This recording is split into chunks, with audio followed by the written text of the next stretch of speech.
नमस्कार साथियों, सभी साथियों को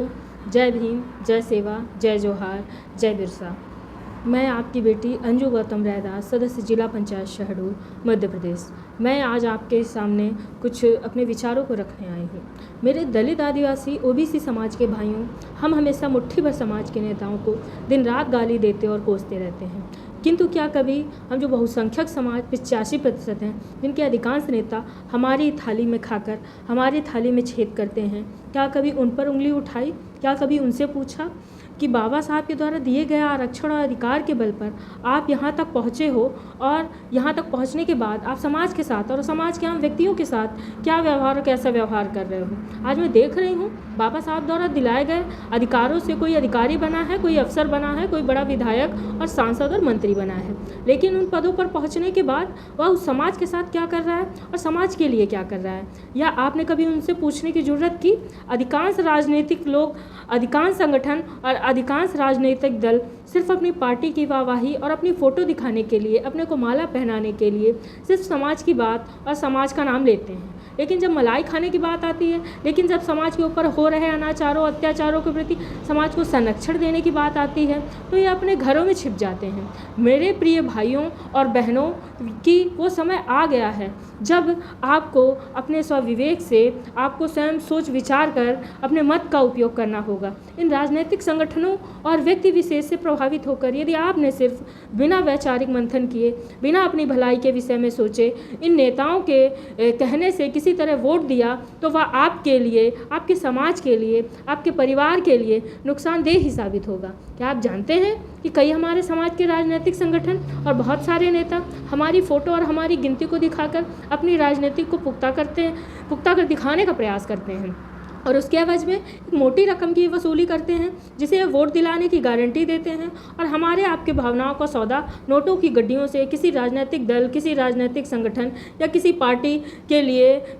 व्यक्तिगत रूप से अपने परिवार के लिए अपना लाभ उठाने का कार्य करते हैं। आओ मेरे युवा साथियों, भाइयों और बहनों, जागो और अपनी आँखों से, अपने विवेक से इस बात का मंथन करो किससे अपने समाज का उत्थान हो सकेगा और कौन समाज के लिए समर्पित है। ये राजनीतिक भावनाएं, ये राजनीतिक दल की प्रतिभावनाओं को त्याग कर आपको समाज के प्रति जागृत और निष्ठावान होना पड़ेगा। आप यह भी भली भांति जानते हैं कि आज आज़ादी के 76 वर्ष पूरे हो चुके हैं, लेकिन पूना पैक्ट में जो हमारी विशेष मांगों को, जो बाबा साहब की भावनाओं को कुचला गया था, आज़ादी के 75-76 सालों बाद भी उसकी आवाज़ उठाने वाला कोई राजनीतिक दल, कोई राजनीतिक नेता आपके सामने नहीं आया। अंग्रेज़ों के शासन में जो महिलाओं को संरक्षण मिल करके जो सती प्रथा बंद हो गई सकी, जो अंग्रेज़ों के शासनकाल में महिलाओं को अपनी छाती ढकने का अधिकार मिल सका, और अंग्रेज़ों के शासनकाल में जो सावित्रीबाई फुले ने शिक्षा का कार्य प्रारंभ कर स्कूल खोलें, और उसके बाद बहुत ही दबावपूर्ण स्थितियों में बाबा साहब के प्रयासों से कोई आरक्षण मिल सका, लेकिन उसे भी पूना पैक्ट करके किस व्यवस्था के अंतर्गत डाल दिया गया, ताकि जो विधायक, सांसद या मंत्री बने तो उसके ही गुण गाता रहे, बजाता रहे, जो उसे टिकट दे या दिलाए। हमारे समाज का उसके ऊपर कोई दबाव, कोई अंकुश ना रह सके। लेकिन दुर्भाग्य की बात यह है कि इन 76 सालों बाद भी कितने हमारे दलित, आदिवासी, ओबीसी समाज के संगठन और राजनीतिक दल और पार्टियां बनी, लेकिन किसी ने यह आवाज़ नहीं उठाई कि वह पूना पैक्ट जिसे रोका गया, जिस पर अंकुश लगाया गया महात्मा गांधी के दबाव पर, बाबा साहब को जो चीज़ें माननी पड़ी,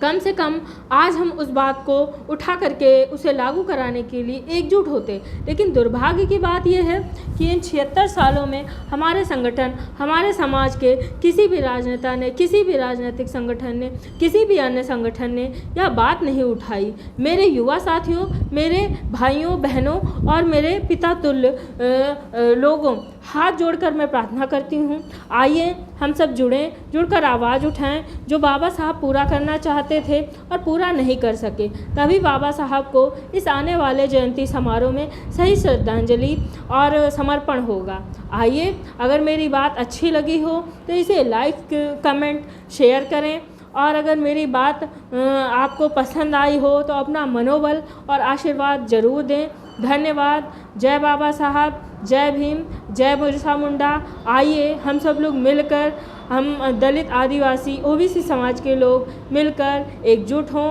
और एकजुट होकर इन दलालों से, इन बाबा साहब के गद्दारों से अपने आप को सुरक्षित करें और एकजुट करें और उसकी मांग को पूरा करें जो वास्तव में समाज को ऊंचाइयों तक ले जा सकती है। धन्यवाद। जय हिंद, जय भारत।